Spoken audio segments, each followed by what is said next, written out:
Problemas similares a esse vão aparecer, como eu falei, em praticamente todos os ramos da física, que podem ser expressos em termos de princípios variacionais, o que quer dizer que atendam a leis que determinem qual deve ser a configuração do sistema que torna mínima uma certa integral, que torna o valor de uma certa integral o menor possível.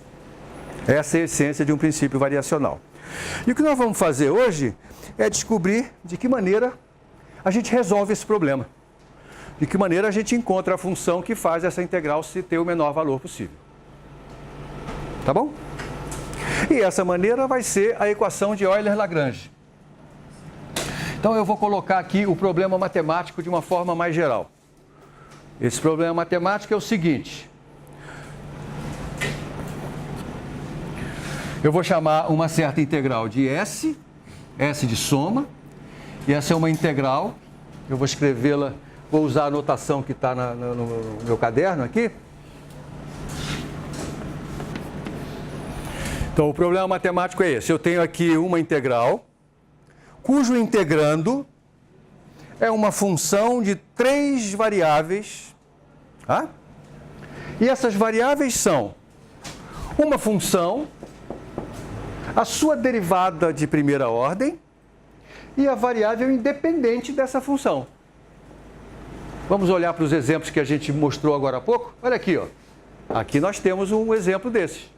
Nesse caso, a função f é a função raiz quadrada de 1 mais y' quadrado n de x, y dx. Certo? Essa é a função que está aqui dentro do integrando. O exemplo mais simples, o exemplo da determinação do caminho mínimo, a função f de y', e x, ela na verdade só depende de y'. Ela não depende nem do y nem do x. Tá? Essa é a formulação geral.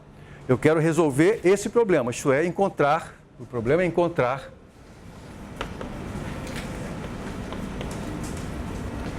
y de x que faça essa integral S ser mínima. Na verdade, eu vou resolver um problema que não é exatamente esse, mas que leva à solução desse. Quero encontrar a função que faça essa integral ser estacionária. Aí vem uma questão: qual é a diferença entre ser estacionário e ser mínimo ou ser máximo, né? Eu vou discutir isso lembrando outra vez do cálculo elementar.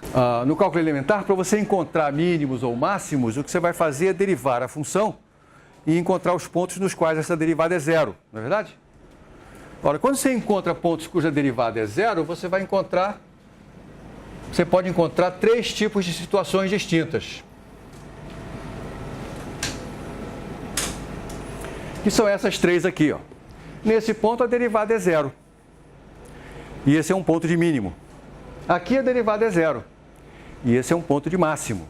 Aqui a derivada é zero. E esse é um ponto de inflexão. Esses 3 pontos, eles têm em comum o fato de anularem a primeira derivada da função f.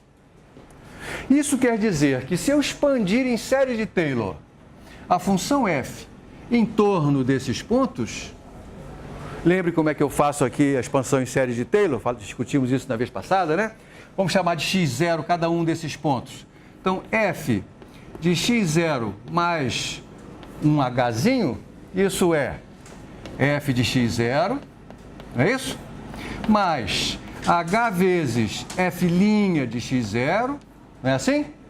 Mais h ao quadrado sobre 2 f duas linhas de x0 e assim por diante. Ora, mas esses 3 pontos, eles têm em comum o fato de que a derivada primeira é zero. Se a derivada primeira é zero, não tem esse termo aqui em nenhum desses 3. Ou seja, se eu, a partir de um desses pontos, eu fizer um pequeno deslocamento em x, h aqui é pequenininho, né? E for determinar o valor da função nesse novo ponto x0 mais h, esse novo valor ele não tem nenhuma contribuição da primeira potência do H. Dito de outra maneira, em primeira ordem em H, o valor da função não muda, porque a primeira ordem é nula. Por isso que nós chamamos esses 3 pontos de pontos estacionários, pontos ao redor dos quais uma pequena mudança no valor de x não provoca nenhuma mudança no valor da função até a primeira ordem na distância até o ponto x0. Legal? Então, esses são pontos estacionários. O que nós vamos encontrar como solução do meu problema matemático são os pontos estacionários dessa integral. Para determinar se um ponto estacionário é um máximo ou um mínimo, um ponto de inflexão, a gente tem que trabalhar um pouquinho mais, né? No caso do cálculo elementar, o que a gente tem que fazer? A gente tem que olhar para a segunda derivada. E aí, olhando para a segunda derivada, a gente vai fazer a diferença entre esses 3 casos.